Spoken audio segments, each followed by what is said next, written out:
दोस्तों welcome my new vlog कह दो या इन्फॉर्मेशन वीडियो कह दो। तो 2027 में जो जनगणना होने वाली है उसकी इन्फॉर्मेशन आपको मैं अपने चैनल पे देने वाला हूँ। मैं इस वक्त तो अपने कॉलेज के पीछे पार्क पे, ठीक है। तो आज इस वीडियो में आपको मैं सबसे पहले जनगणना के बारे में बताने वाला हूँ। जनगणना देखो साल में जो होती है 11 साल बाद होती है। जनगणना हुई थी हमारे देश में 2011 में। 2011 के बाद हमारे देश में जनगणना होनी थी 2021 में। उस टाइम कोरोना लग गया था, इस चक्कर में जनगणना नहीं हो पाई थी। तो मेरा जनगणना का बताने का उद्देश्य ये है कि अब जो जनगणना स्टार्ट हो चुकी है 1 अप्रैल से पूरे भारत में, तो आपके घर भी कुछ लोग आने वाले हैं, जैसे टीचर होते हैं, वॉलंटियर्स होते हैं, सिविल डिफेंस वगैरह और आंगनवाड़ी की जो लेडीज़ होते हैं वो आपके घर आने वाली हैं। तो वो आपसे क्या क्या पूछेंगी, आपको डरने की कोई ज़रूरत नहीं है, वो सबकी होती है। तो जनगणना होना बहुत ज़रूरी है। मैं आप सबसे पहले बता दे रहा हूँ जनगणना होता क्या और ये क्यों होती है। तो जनगणना एक देखो गवर्नमेंट का सर्वे है, वो होना इसलिए ज़रूरी है क्योंकि आपको फैमिली में कितने लोग हैं, कौन क्या करता, गाड़ी वगैरह, मकान, वो सब होना बहुत ज़रूरी है गवर्नमेंट के रिकॉर्ड में। तो एक 11 साल बाद जनगणना, फिर 15 साल 16 साल बाद जनगणना हो रही है। तो ये जनगणना इसलिए है क्योंकि बताया मैंने आपको।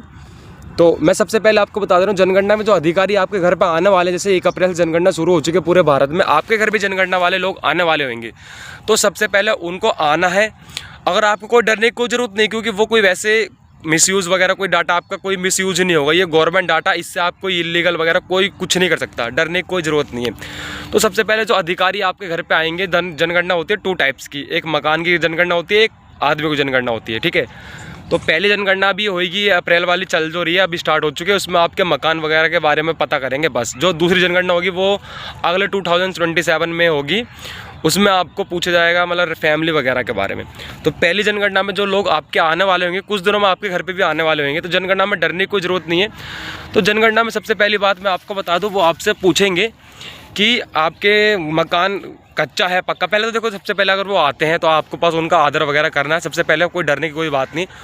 वो आएंगे कैप वगैरह, अपनी टोपी वगैरह ला के, बैग वगैरह, अपनी आईडी वगैरह लेके। तो सबसे पहले आप उनसे पहला पूछिए, आप मतलब जनगणना से हैं, उनका कार्ड वगैरह चेक कर लीजिए अगर आपको डाउट लगता है तो, ठीक है। अगर डाउट नहीं लगता तो कोई बात नहीं, कोई गलत बिहेव वगैरह वो भी नहीं करेंगे आपके साथ, आपको भी नहीं करना, कोऑपरेट करना है, ठीक है, दोनों जनों को।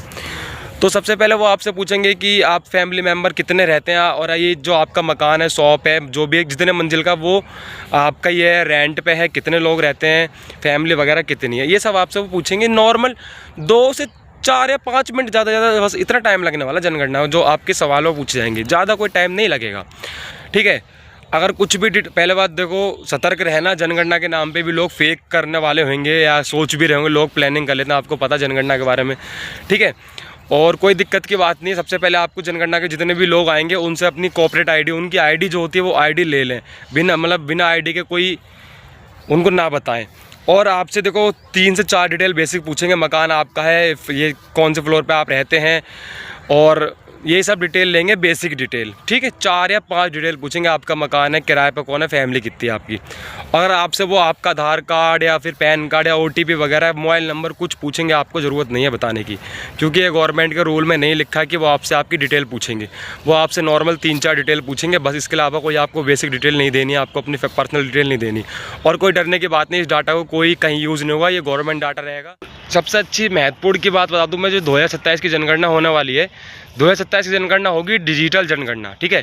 ये होगी HLO ऐप से।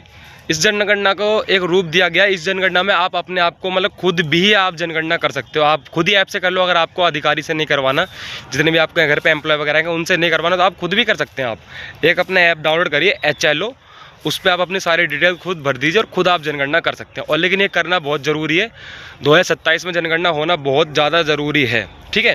गवर्नमेंट को भी पता होना चाहिए ना हमारे यहाँ पर मतलब भारत में कितनी पॉपुलेशन, कितनी मकान वगैरह, मतलब उन्हें टोटल डिटेल होनी चाहिए ना उनके पास भी।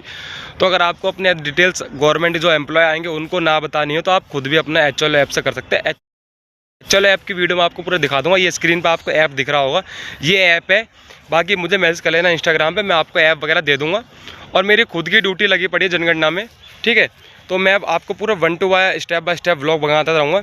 मैं सिविल डिफेंस गाजियाबाद से हूँ, ये देख सकते हैं मेरा ID वगैरह है। ये मैं आपको पूरी डिटेल दिखा दूँगा आपको, और स्टेप बाय स्टेप आपको डिटेल मेरी चैनल पर मिलती रहेंगी। तो मेरा चैनल सब्सक्राइब कर लेना, जनगणना से रिलेटेड आपको सारी इन्फॉर्मेशन मिलती रहेंगी। और कोई डाउट वगैरह लगता है कुछ भी तो मुझे तुरंत कमेंट कर लें, मैं आपको नंबर भी दे दूँगा, ठीक है। अगर आप गाजियाबाद से देख रहे हो तो भाई मुझे कमेंट कर देना, मैं आपके घर पर जनगणना आके कर लूँगा। कोई दोस्तों अगर आपको जनगणना से रिलेटेड अगर कुछ भी डाउट वगैरह लगता है मुझे इंस्टाग्राम पे फॉलो कर लेना, मैं आपको अपना पर्सनल नंबर भी दे दूँगा, ऐसी कोई बात नहीं है, क्योंकि मेरी ऑलरेडी ड्यूटी लगी पड़ी जनगणना में, वो मैं आपको बता चुका हूँ सब कुछ। ठीक है, आप मुझे इंस्टाग्राम पे फॉलो कर ले, स्क्रीन पर नाम दिख रहा हो आपको। और कुछ भी दिक्कत लगती हो, एनी डाउट कुछ भी हो, और जनगणना भाई कोऑपरेट करना स्टाफ को भी और आप भी, वो भी आपसे कोई गलत वो नहीं बोलेंगे। और ठीक है, आपका डाटा पूरा सेफ रहेगा, कोई दिक्कत की बात नहीं। बाकी चैनल पर सब्सक्राइब कर लेना, इसी तरीके से आपको पूरी A to Z जनगणना की वीडियो मिलती रहेंगी, शॉर्ट्स में भी, व्लॉग में भी। तो सब्सक्राइब कर लेना। बाय बाय, मिलते हैं।